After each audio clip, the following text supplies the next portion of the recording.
Is this not working?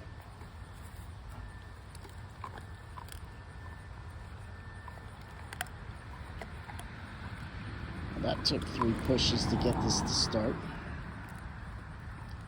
So I was listening to Father Rippinger, the exorcist, from Sensum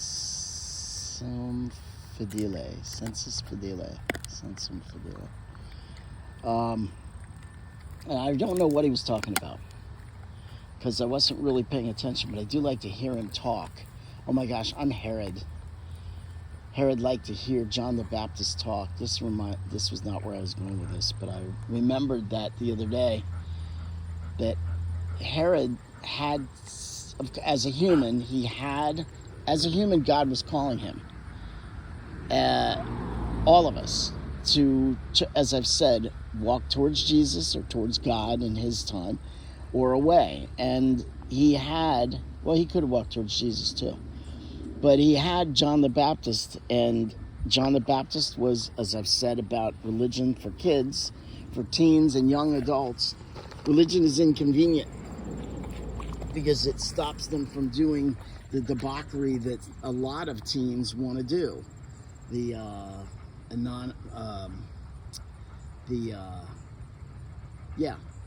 Drinking, drugs, sex without any consequence and all that. So, and Herod was in that same position. He wanted his brother's wife, which he did take from him. I think he killed him. Anyway, but God was still calling him and still giving him a chance to repent.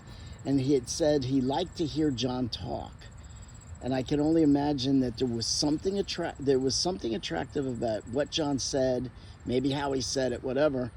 That attractiveness is God calling Herod, or calling each of us, beauty, calls us to the godly. And there was John, and Herod liked to hear him talk. So Father Rippinger, I like to hear him talk anyway, but hopefully I'm not as bad as Herod.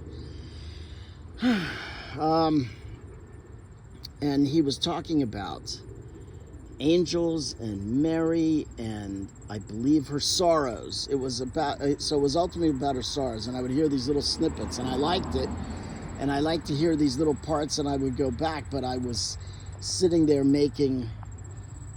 cutting some fruit and trying to make my breakfast or whatever, and taking some eggs out of the refrigerator, doing stuff for the dog, feeding the dogs and things, making a pot of coffee.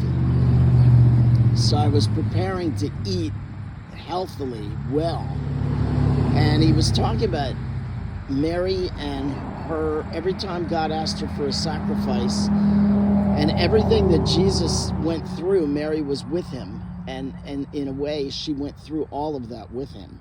She suffered with him. And the great sacrifice, and she never said no to God. She just said, yes, whatever is your way. No. He's looking at the neighbor. I thought the neighbor just drove away. I think it was the neighbor's friend. No, we're going to stay here. We're not going over near him.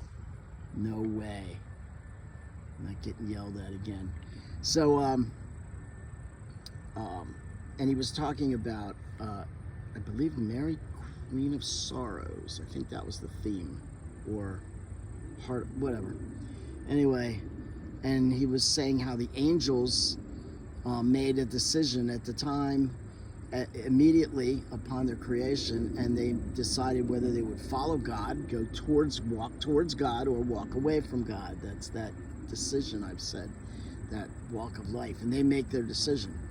But Mary made that decision and that sacrifice over and over and over, and at some point he said he was doing an exorcist, and these 2 demons, one was Beelzebub, in other words Satan, and the other was just a regular demon, and he was charged with some specific thing relating to Mary.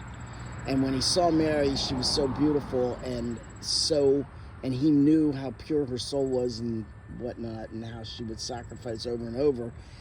And that infuriated him because he knew he could never be. So he was prideful. And he knew he could never be as beautiful and as holy as Mary. They say that Mary is more holy than the saints, or than all the angels. So he was talking about that, and he was talking about sacrifice. And I just was sitting there listening to sacrifice, and he said sometimes we have to forgo things.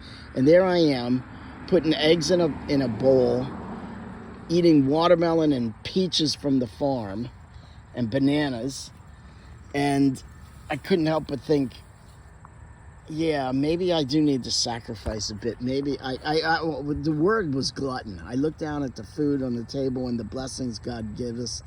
The dog sitting in the corner, the toast in the toaster, the eggs and the onions in the skillet, and I just thought, glutton. What a glutton I must be. And it just made me think, sacrifice, yeah. Maybe I should start thinking about withholding from myself at times.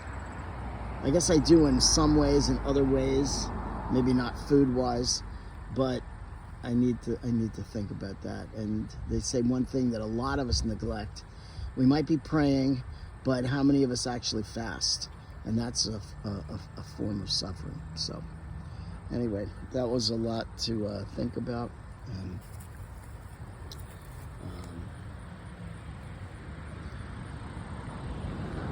looks like, yeah, so that's what I was thinking about, and that's with listening with one ear to Father Rippinger.